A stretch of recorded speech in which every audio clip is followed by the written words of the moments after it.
There are two primary ways of communicating with beings of higher consciousness. One is through astral projection, where you leave your physical body and communicate to them in person. As much as I'd love to break into astral travel right now, we have to save that for later. The other method involves having a being come to Earth and communicate through a trained person, and this is called channeling.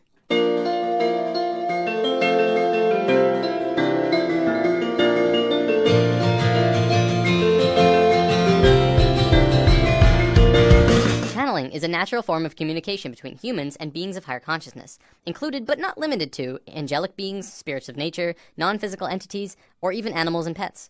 In a sense, it's basically when a human will turn him or herself into kind of like a phone for beings of higher consciousness and people to communicate. A channeler can choose who or what they want to channel. As long as the other party has an interest in communicating, the link is made and the channeling can begin. Now don't worry, there's no possession or anything harmful taking place here. The body is still under the complete control of the channeler. But the channeler and spirit are communicating through thought. Messages are communicated on levels of emotion and thought rather than spoken word. The channeler will then decipher what the spirit tells him into human language. Contrary to popular belief, entities do not generally use human languages because it is considered awkward and clumsy.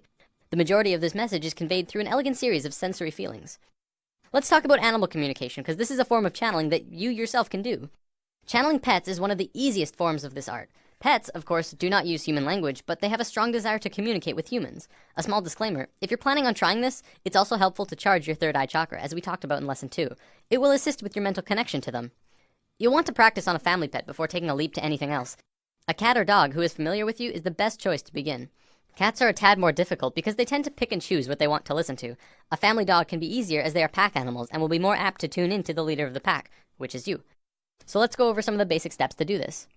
Start by taking your dog into a quiet room. Sit on the floor next to him, or if he's allowed on the couch or bed, have him sit next to you. Pet him in his favorite spot until he's settled in. Then start talking quietly to him in a loving tone. Find one short sentence or word and use it over and over. You could say, hey there sweetie, or okay buddy. Let's just call this your key phrase.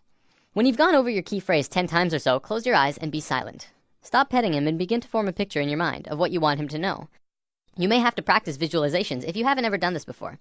After the picture is formed and clear, float the image out of your forehead where your third eye is located and into your dog's head directly between the eyes. Once you've done this, speak the key phrase again one more time and float the image again into his head.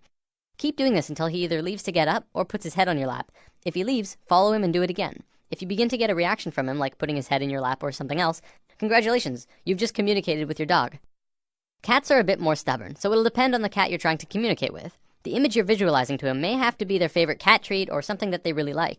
If they're especially loving snuggle cats, then that's all the better.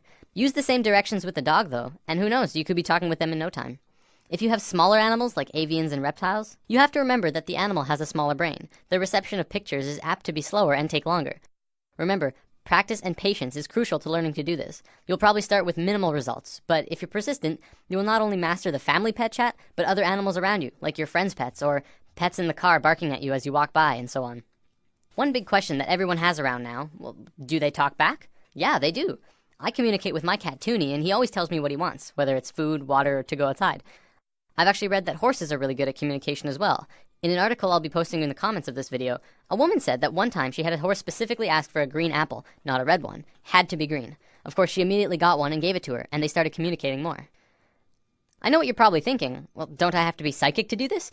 Well, yes, but everyone is psychic, but most people don't really realize it. There's a gland in the brain called the pineal gland, which scientists have actually labeled the psychic gland.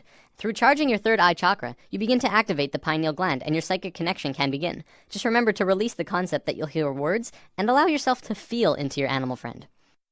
So now we understand how to channel beings of lower consciousness, animals. For beings of higher consciousness, it's essentially the same thing, only reversed. In this scenario, we are like the animal, and we are communicating with beings who know and understand far more than we do.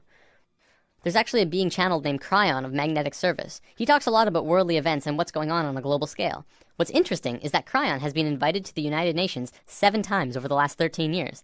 If the UN listens to channeling, maybe it deserves a little more credibility than we realize. On my YouTube, I'm going to be posting small snippets from various channels, but most of them from Crimson Circle. Crimson Circle started out in 1999 when a being named Tobias started communicating with Jeffrey Hope.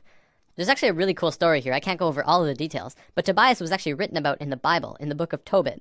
This particular book was removed by the church in 1546 during the Council of Trent. Tobias was written as one of the main characters in that book, and Jeffrey and him began communicating more.